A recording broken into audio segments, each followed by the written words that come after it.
Hello students, this is Miss Dalton and this unit is on probability.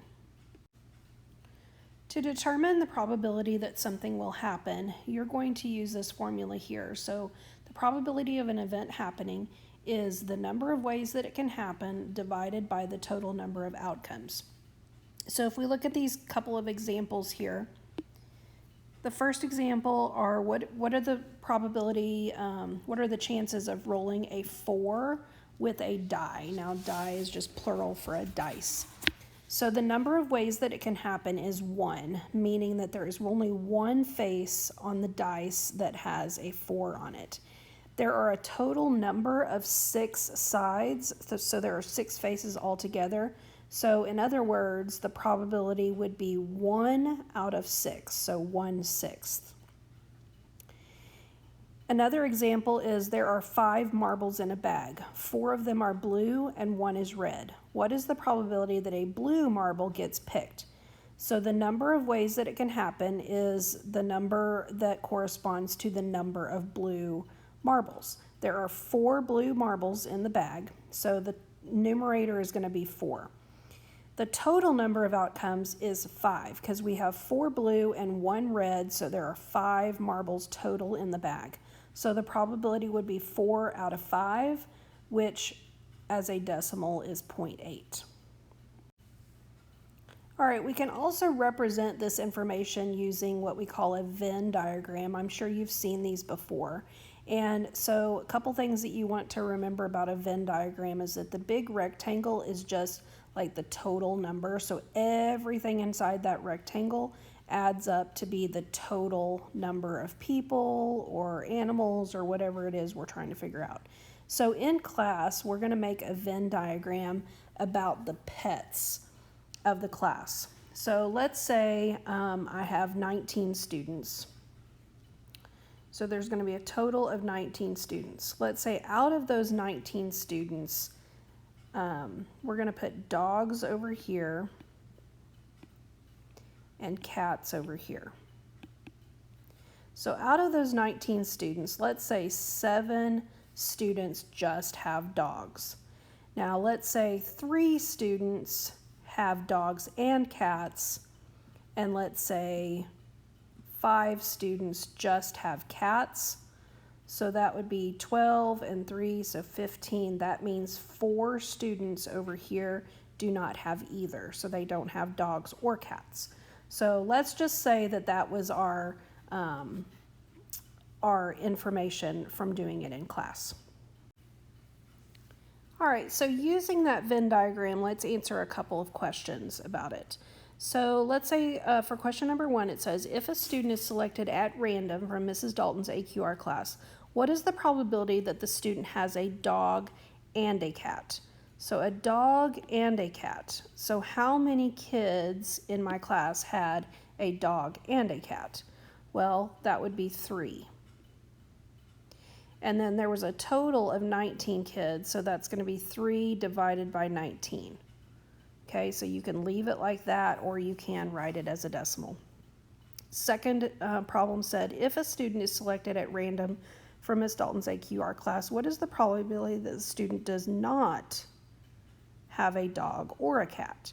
And so the only number of people that did not have either was 4. So that's 4 out of 19 people. So the probability would be that.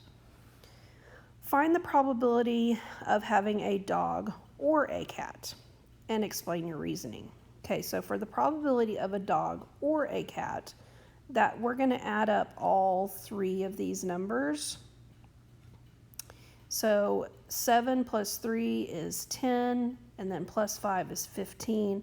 So that's going to be 15 out of 19 have a dog or a cat.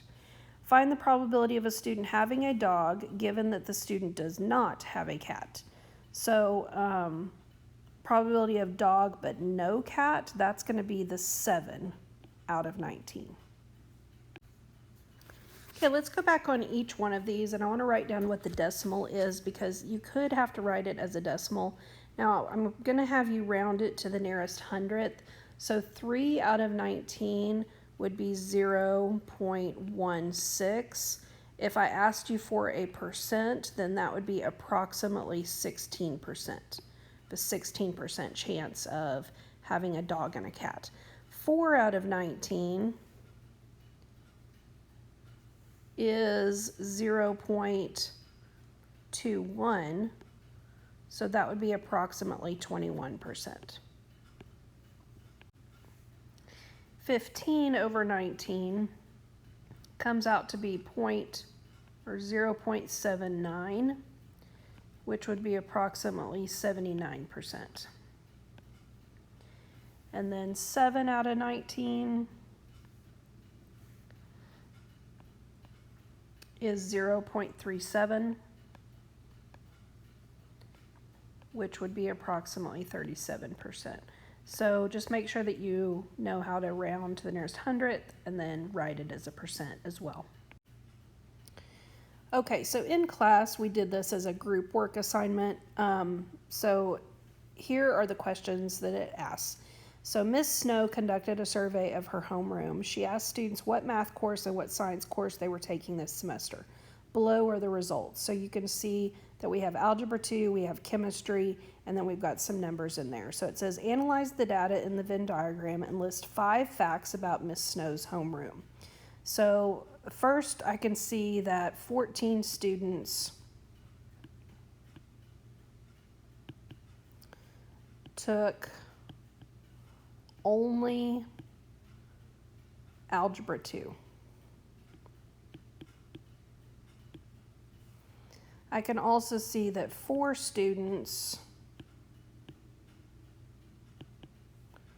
took both Algebra 2 and Chemistry. I can see that 5 students only took Chemistry. And then we can also see that 6 students didn't take either.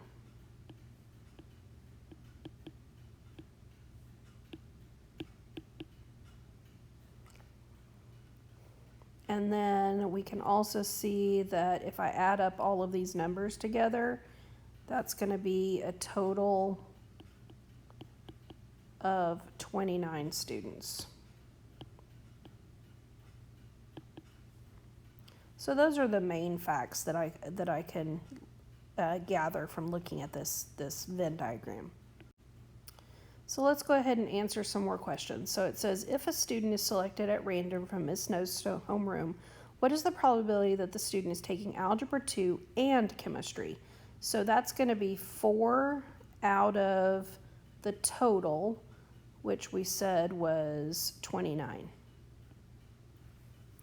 4 out of 29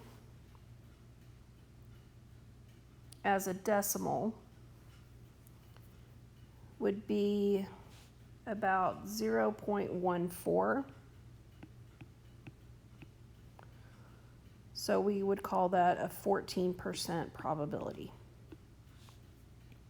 If a student is selected at random from Ms. Snow's homeroom, what's the probability that the student is not taking Algebra 2 or Chemistry? So the only number that's not taking either is that 6 out of 29. So 6 out of 29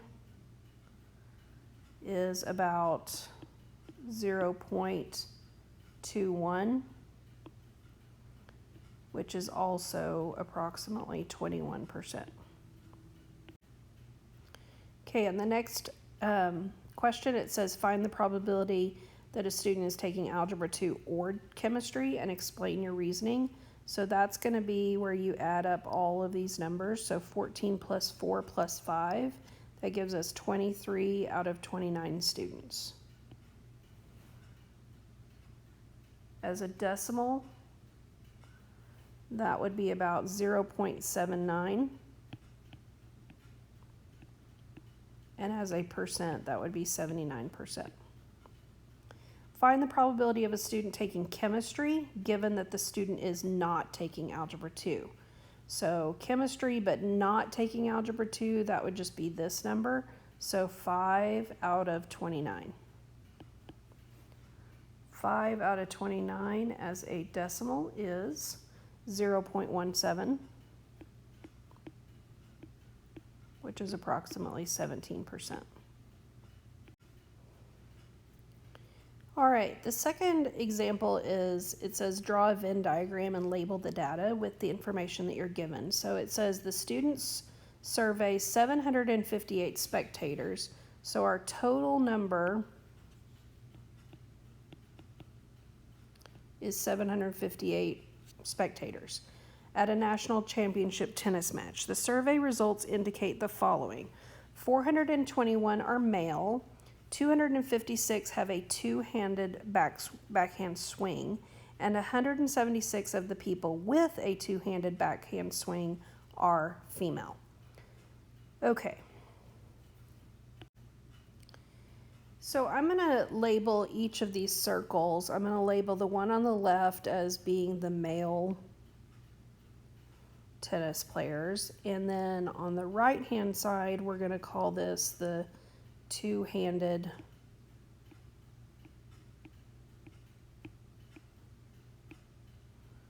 backhand swing.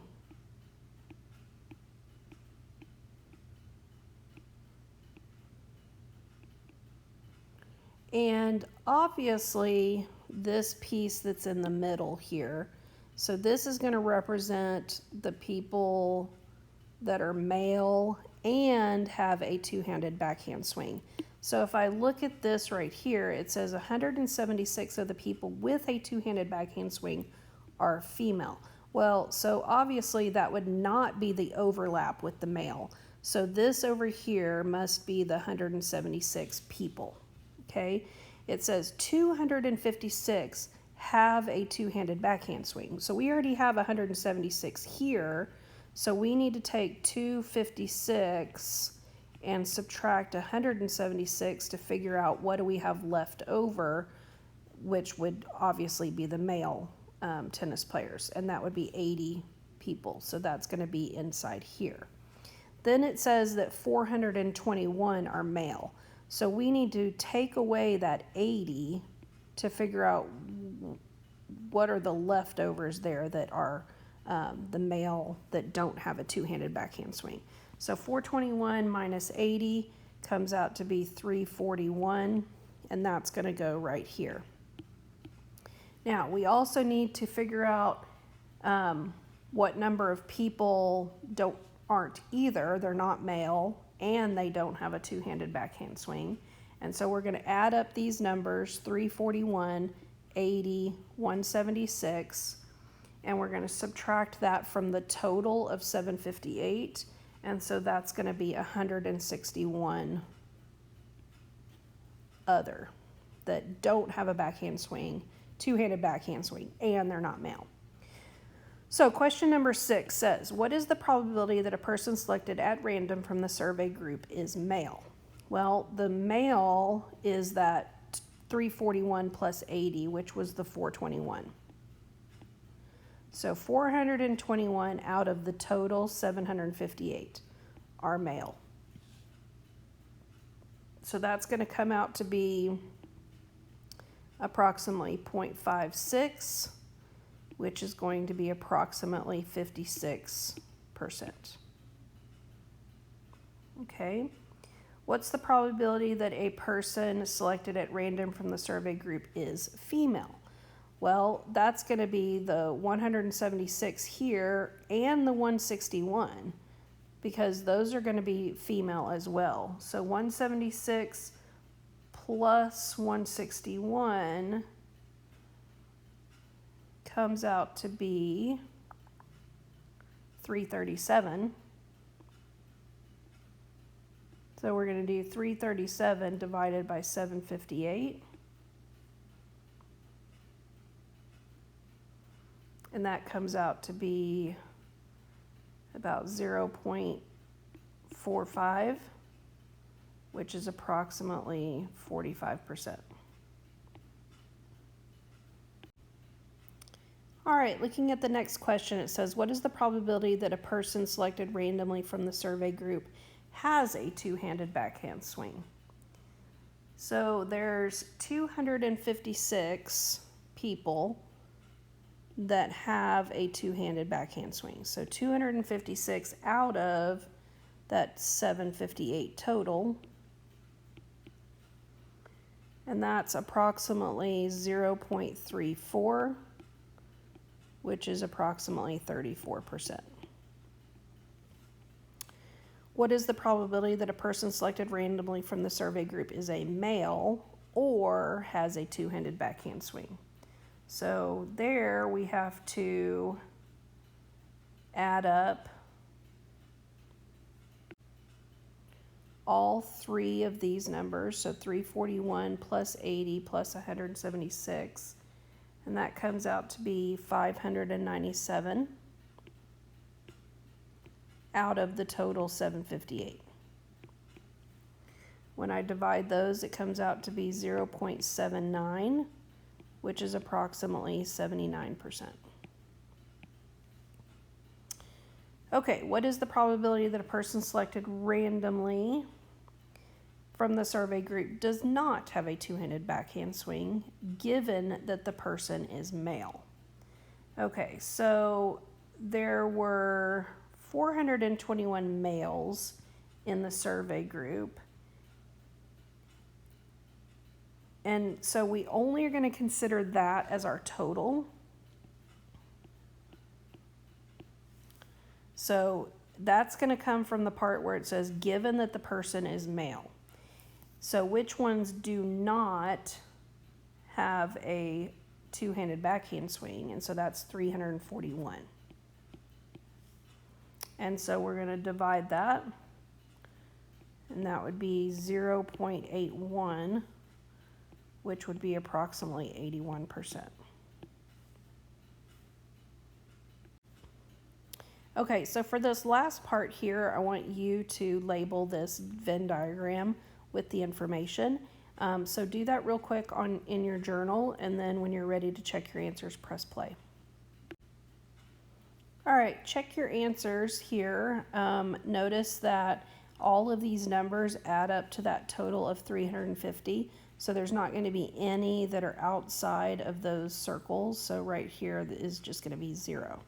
Okay, so come up with 5 probability questions that you could ask about this situation, and then that is it for today's notes on Venn diagram.